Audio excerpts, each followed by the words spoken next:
Madame, Monsieur, bonsoir. Bienvenue dans l'émission Mauricien Cône ou la santé.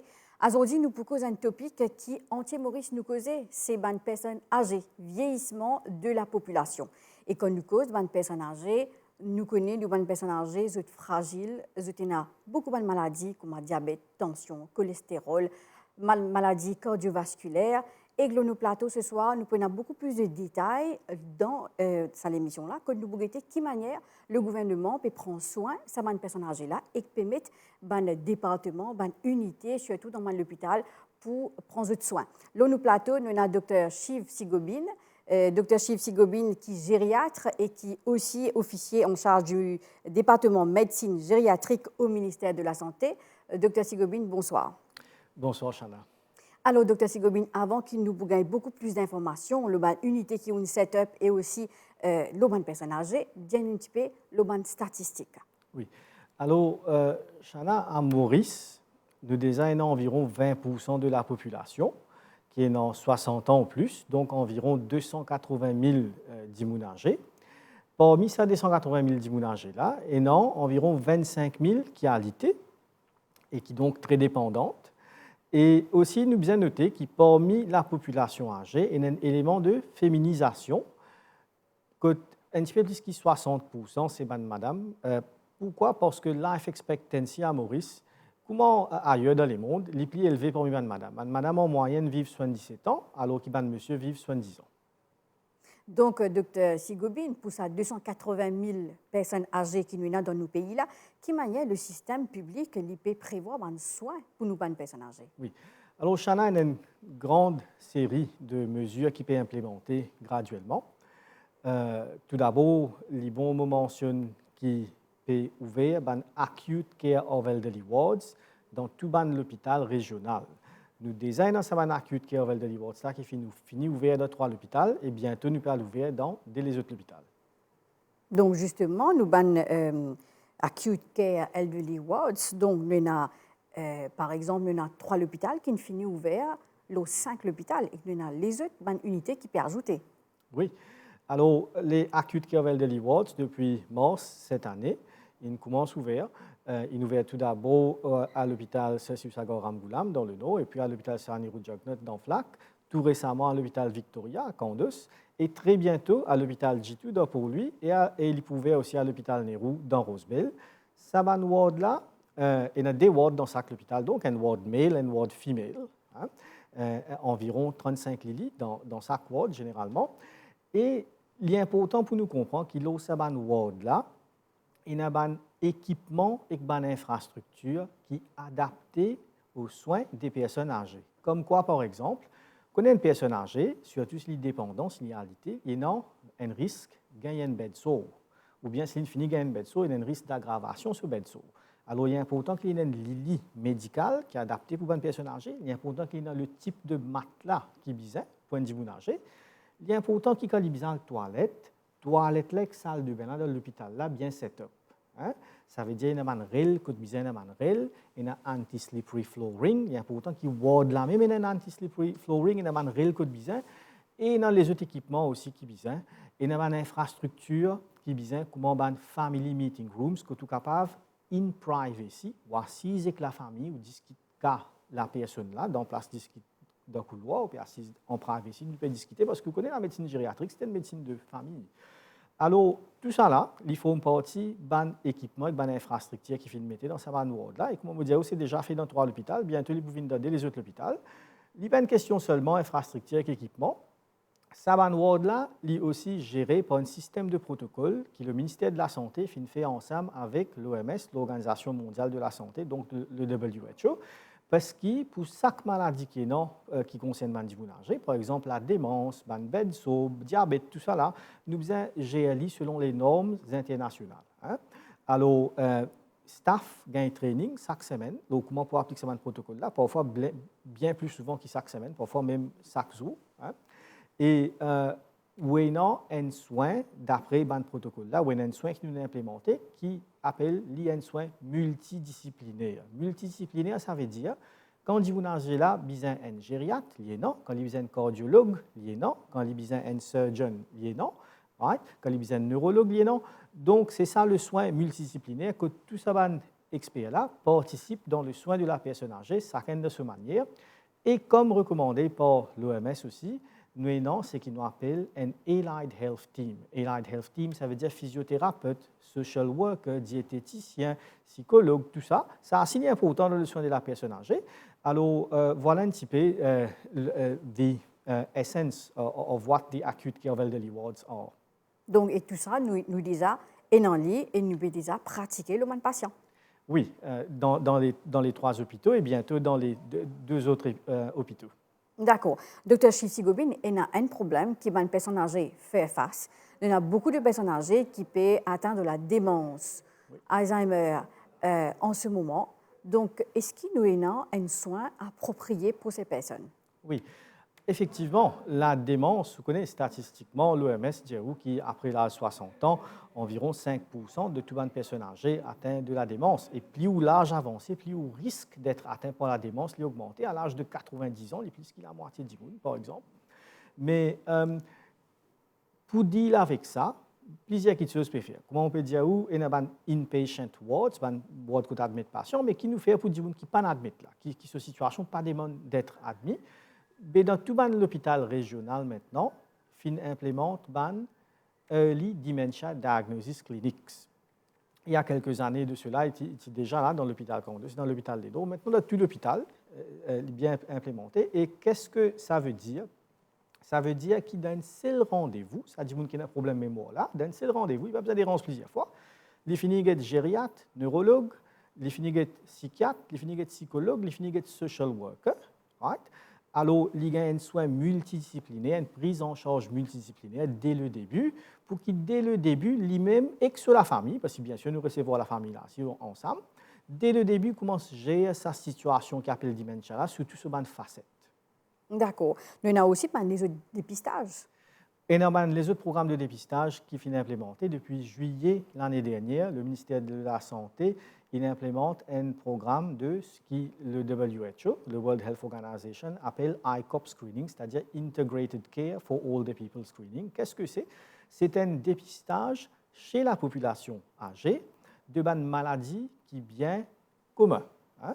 Par exemple, la démence, par exemple, la dépression, les troubles visuels comme la cataracte, les troubles hearing, que les gens pas bien, parfois, les troubles de mobilité, que par exemple, un gens qui avait une tendance à tomber, et puis les troubles de nutrition.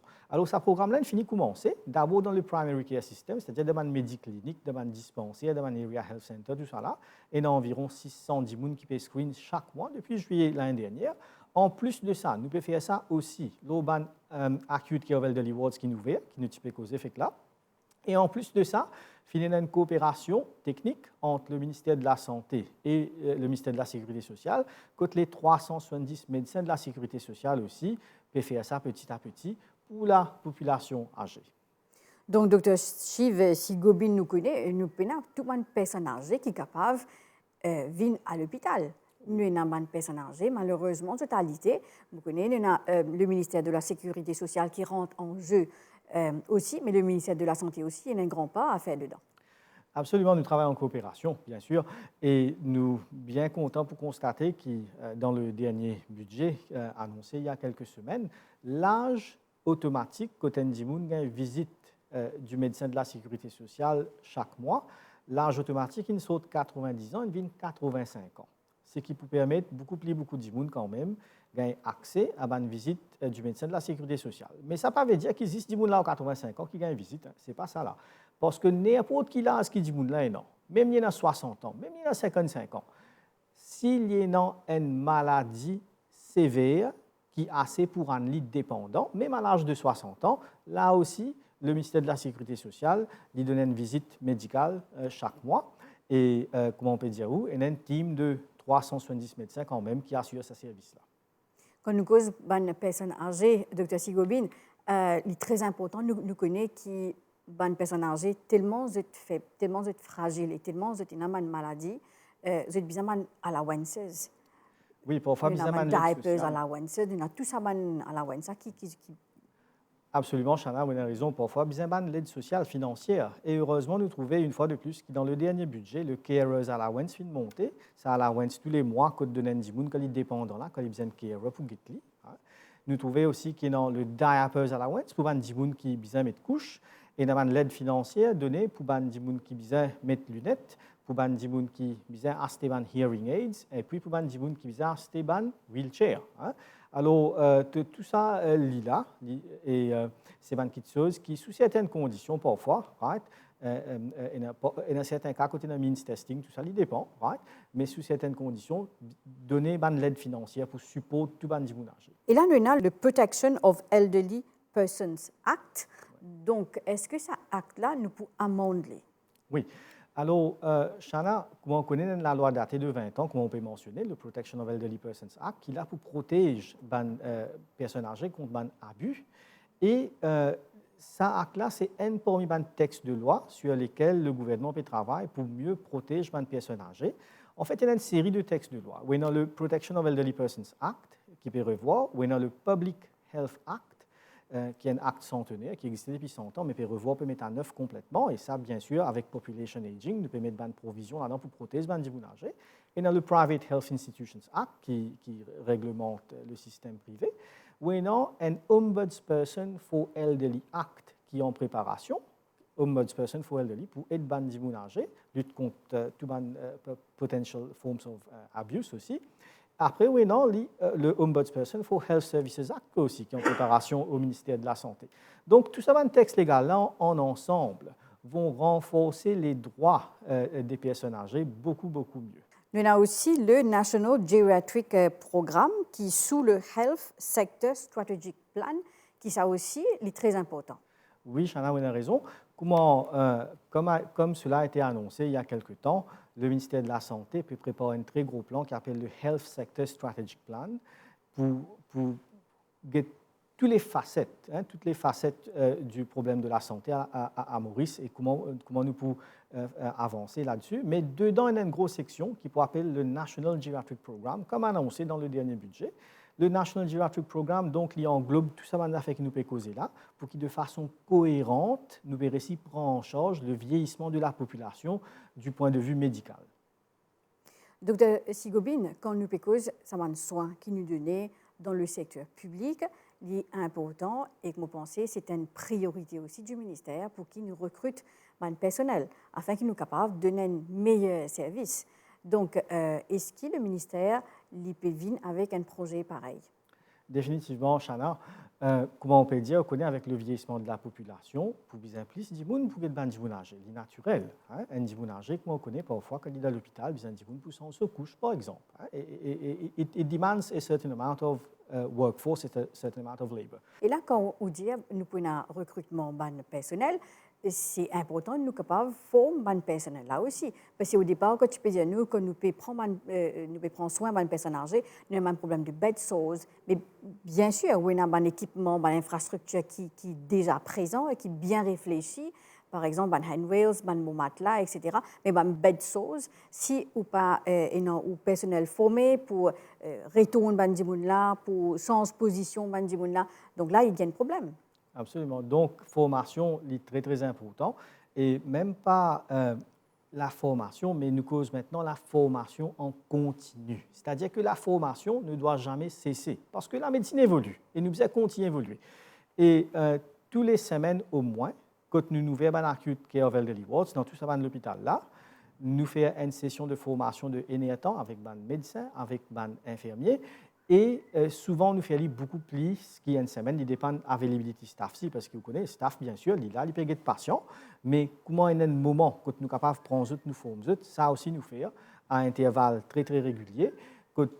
Chaque jour qui passe, nous pouvons prendre un topic, par exemple, dementia, par exemple, bedsore, par exemple, chute, ostéoporose, tout ça là. Nous pouvons assister avec le staff de façon interactive, nous pouvons former. Et là, docteur Sigobine, nous connaissons un petit peu maintenant le maladie qui a affecté nous, les personnes âgées. Nous avons beaucoup de diabète, tension, cholestérol, maladies cardiovasculaires, les énormes. Donc, nous causons un petit peu cette maladie là. Oui. Alors, comme on peut mentionner, Chana, il y a beaucoup de maladies qui affectent les gens âgés. sans toutefois peindre un tableau trop négatif du vieillissement, parce que quand même, à Maurice, il y en a beaucoup, la chance. Il y a tout ça de maladies là, comme partout dans le monde, mais quand même, il y en a beaucoup qui choses aussi qui permettent à Bandimounager, à Maurice, vivre de façon très saine et très indépendante. Mais si nous causons un petit peu de maladie là, comment on peut dire, il y a un gros pourcentage de population qui a un trouble cardiovasculaire, c'est-à-dire une maladie liquide, tout ça là.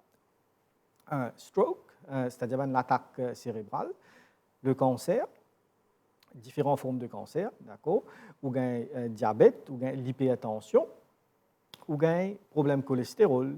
Après, on a beaucoup de problèmes de mobilité. Des gens qui ne pas déplacent facilement, ou bien parfois qui, quand je déplace, je gagne une chute de manière assez fréquente, je tombe. Quand des gens qui ont une chute, bien sûr, il y a un risque de fracture, parfois, surtout si des gens ont une ostéoporose, ça veut dire que les zones viennent faibles avec l'âge.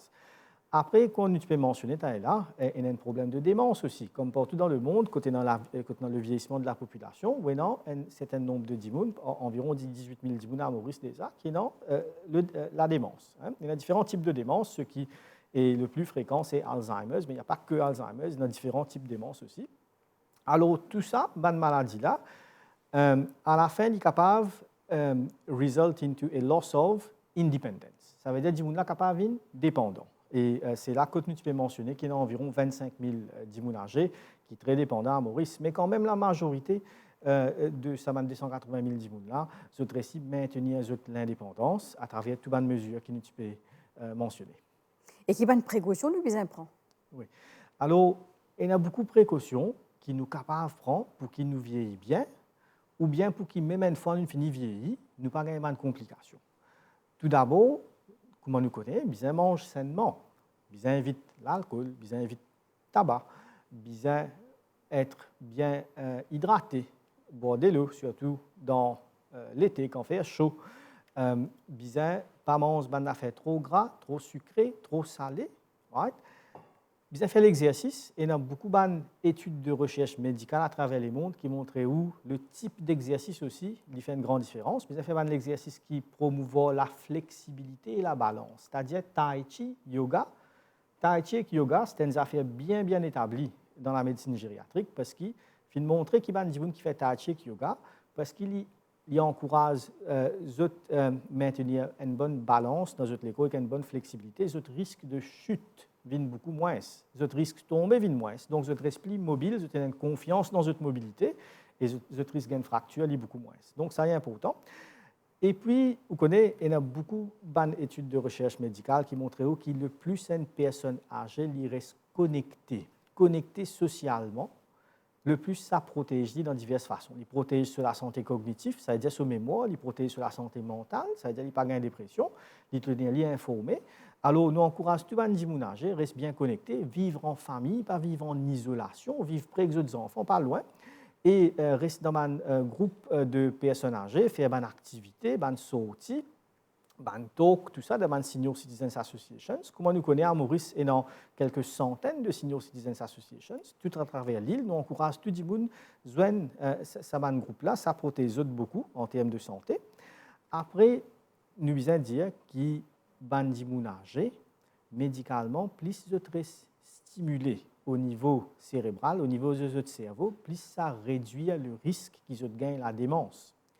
Alors, rester stimulé au niveau du cerveau, comme on nous connaît, il y a plusieurs façons. Ou capable d'interagir avec un dimoun, gagner une conversation intéressante, ou capable de faire un petit mot croisé dans un journal, ou capable de jouer comme un sudoku. Il y a différentes choses qu'on peut faire pour stimuler cérébralement, mais ça aussi, il y aide beaucoup. Docteur Sigobin, et qui a une précaution peut-être un adulte, bien prend, surtout une famille, extended families. Donc, bien souvent, quand nous pécons avec une personne âgée, il pattonne bien et c'est tout à fait normal parce que plus il vieillit, c'est un organe aussi vieillir. Donc, et là, il crée un petit peu la frustration dans la famille. Il a tendance à dire la personne âgée, moi, je peux mais tu vas pétonder, moi, je peux un peu plus fort, mais tu style pas pétonder. Donc, quelle manière, quelle précaution, nous, en tant qu'enfants, dans Oulaz, dans Moulaz, quelle manière nous besoin de ce vieil dimon-là qui s'agit de nos parents? Absolument, Chana, vous avez raison. On connaît parfois, nous mal interprétons la personne âgée. Une personne âgée, quand on peut causer avec lui, pas attendre forcément pareil comme un dimon jeune. un personne âgée qu'on peut causer avec, il n'est pas forcément même trouver pareil comment il peut trouver un dimoun jeune, parce que par exemple, la vision périphérique des personnes âgées est un peu réduite. C'est-à-dire, si vous pouvez causer avec un dimoun, il est à côté, ou il pas nécessairement peut trouver vous à côté bien, ou bien lui faire face avec lui. Il y a beaucoup de précautions comme ça dans la communication, qui nous apprend avec une personne âgée, nous traiter avec beaucoup de respect, et surtout, il ne fallait pas nous stigmatiser, nous mettre un label comme dementia. Comment un dimoun ne peut pas entendre, il ne peut pas comprendre ou dire qu'il a une dementia, ce n'est pas vrai. Il y a beaucoup de dimoun qui ont une dementia, qui simplement ont un problème de communication parce qu'ils ne t'entendent bien, ils ne pas trouvent bien comment avant. Alors, nous devons faire attention quand nous communiquons avec un dimoun âgé. La communication doit être quelque chose qui est adapté à la personne âgée, et c'est une des raisons pourquoi, malgré les problèmes qui sont dans l'espace, nous finissons insister pour que dans chaque acute care elderly ward, male ou femelle, ait la chambre dédiée seulement à faire assise un dimoun âgé sur la famille et un médecin in privacy, dans le confort, pour qu'il soit capable de causer bien, prendre patience causer. D'accord. Nous avons aussi un problème, Dr. Sigobin, polypharmacie, excès de médicaments. Ouais. Nous trouvons beaucoup de personnes âgées, ils ont un petit sac et une quantité petit sac comprimé là-dedans. Donc, bien sûr, si vous êtes malade, vous pouvez prendre un médicament, mais il y a aussi un problème de polypharmacie. Vous avez absolument raison, Chana. On connaît la polypharmacie, c'est un gros problème à Maurice et à travers le monde. À Maurice et à travers le monde, parce que n'importe quoi où vous êtes dans le monde, vous connaissez quand vous venez nager, vous commencez à avoir plaisir à ces petites maladies. Vous avez un docteur pour les cœurs, parfois vous avez un docteur pour les autres affaires, parfois vous avez un docteur qui vient tout à la maison, parfois vous avez un docteur qui vient tout à l'hôpital, un autre dispensaire. Mais quand on additionne tout ça va une prescription là. Parfois, la personne âgée, il retrouve une longue liste de médicaments.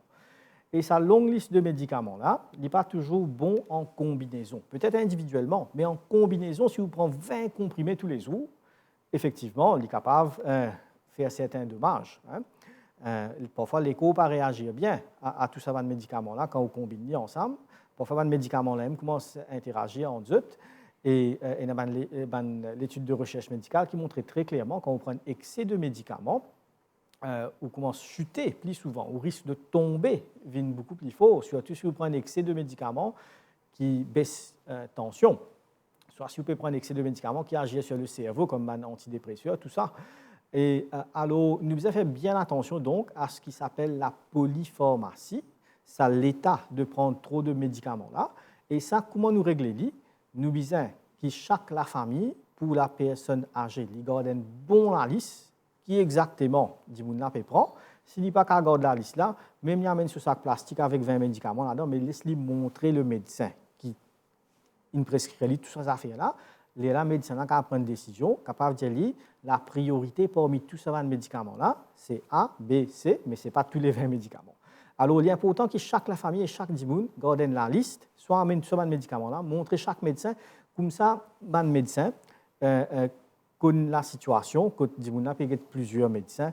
Ça, problème-là, bien sûr, avec le temps, il faut résoudre parce que le gouvernement peut implémenter e-health. Donc, l'informatisation des dossiers médicaux, ça, il peut permettre tous les médecins dans le système public connaissent médecin à l'hôpital là pour connaître qui médecin dispensaire là, il prescrit, etc., etc. Donc sa solution là, il est venue, mais en attendant, nous devons faire beaucoup attention, nous devons capable de garder la liste de médicaments et montrer ça à chaque médecin. Et là, docteur Sigobin, nous arrive presque à la fin de l'émission. Nous trouvons que dans tout ce qui nous cause, le gouvernement peut mettre en place, il faut mettre en place un bon système que nous peut guider les personnes âgées, que les personnes âgées dans une unité très spécifique à ce qu'on nous admet même une unité que nous admet, de pas admettre ensemble avec tout le monde dans la salle. Donc, et là, nous pouvons renforcer aussi tout ça dans le projet là. Oui. Donc, Chana, vous avez raison, on a toute une gamme de mesures qui peut faire pour qu'il petit à petit il y ait une adaptation au vieillissement de la population. Le système, the healthcare system is gradually adapting to population aging. Tout ce qui nous est mentionné, c'est un début. C'est un début très solide, c'est une base très solide, mais c'est un début. Et au fur et à mesure que la population peut vieillir, nous continuons à adapter le système pour le vieillissement de la population. Mais en même temps, l'individu, la personne lui-même, il ne fallait pas jamais qu'il y ait ce vieillissement comme une fatalité. Ce n'est pas nécessairement une perte d'indépendance, ce n'est pas nécessairement la souffrance. Et il y a beaucoup de choses qui nous capables de prendre nous la main pour nous garder la santé bien quand nous pouvons vieillir. Nous mentionnons une précaution là, mais la personne lui-même et surtout sur la famille aussi, bien encadrer bien. Nous dit tout le temps qu'il y a une personne isolée dans le troisième âge. C'est une personne qui, comme les études de recherche médicale montrent, c'est une personne qui, sur la santé, commence à gâter. Mais une personne connectée, encadrée par la famille dans le troisième âge, c'est une personne qui est dans une toute autre situation. Au contraire, c'est ce genre de personne qui vieillit plus bien, qui reste indépendant et qui jouit à ce troisième âge. Merci beaucoup pour toute bonne information, Dr Sigobine, et merci pour l'étang, pour présence sur le plateau. Merci à vous, Chana. Et voilà, nous l'émission est finie ici. Merci pour de l'attention. Bonsoir.